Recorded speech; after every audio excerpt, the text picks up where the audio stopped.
Hello, my name is Charles Collier, and I'm going to be doing a presentation over alternative fuel vehicles and how the mass media changes the perspective of it all versus them actually having evidence and them just using their own opinions. So the background of AFVs is basically a motor vehicle that runs on a fuel other than traditional petroleum fuels, and also refers to any technology of powering an engine that does not involve solely petroleum. So mostly in this day and age it's going to be electric, but there is hydrogen cells and there's many more that are being created. So the concept of all of this, the mass media article that I had got this from, this is the website to go to for it. It's named the Pros and Cons of Alternative Fuels. In this article written by Consumer Reports, they stated that the effects of alternative fuel gases, such as more pollution than what petroleum fuel disperses. So they actually said in one of their articles, especially this one, was that stuff like the hydrogen cells actually produce more O2 than in the emission. And so this is false. This was their own opinion. They had no evidence in any of this.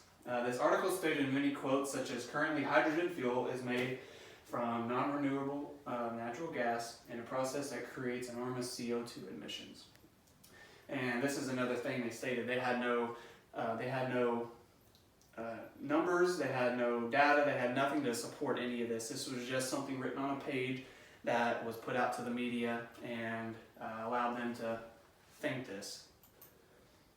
So summarizing all of this, the article details the cons, which weren't tested to be true at all. None of them were, and such as the emissions that these alternative fuels disperses. So in this whole article, they didn't compare it to anything. They were just saying, oh, this is the emissions, it's horrible, this is why we shouldn't be using it. And rather than comparing to how much the other petroleum fuels use, they stretch out the facts to make the AFV fuels seem much more worse. So instead of putting them side by side to, let's say, how much petroleum uses, they just put it as its own, and which then didn't put any data again and made it seem worse than what it actually is.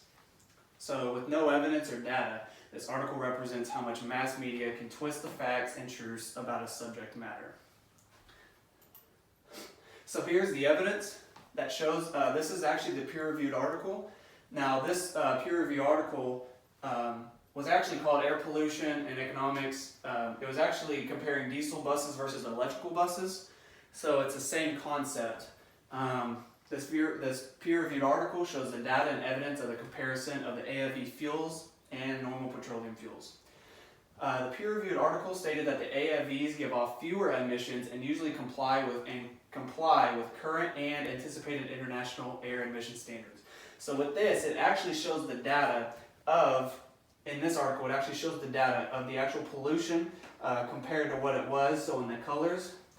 Now this actually states and compares with evidence on how much lower of emission it does. So the mass media was portraying that this emission is horrible, it needs to be stopped because we're still having the problem with emission, but it didn't have any evidence, or it didn't state on how much less emission and pollution it's actually giving off compared to what the petroleum was.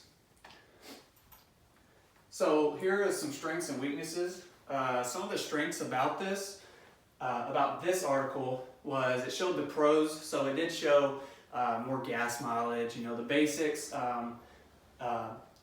It's probably not as cheap, but most of it could be cheaper, like electric, you're getting cheaper. These fuels were renewable. The biggest weakness on this article was that there was no evidence. There was nothing to support what they were saying. It was all their opinion. There wasn't any numbers. Again, there was just basically, it was basically someone's opinion. So like this other article that backed it up on this peer review article, showed how much of the data there was, showed the comparison of it, and this shows how much the mass media really twists this, and basically shows how when it's compared, it doesn't emit as much pollution. So this is the bibliography and the citation. So this one is actually the diesel buses. This is the one that I am, this is the peer-reviewed article, and this one right here is actually the mass media article. This one, of course, portrays, even though it says pros and cons, it really portrays more of the cons, because it's trying to persuade people on how to use less of the AFV fuels and use more petroleum. Now, all in all, this shows how mass media can twist and just put out their opinions, which can completely twist how everything is shown. They don't have any evidence, and so that's how it's shown. Thank you.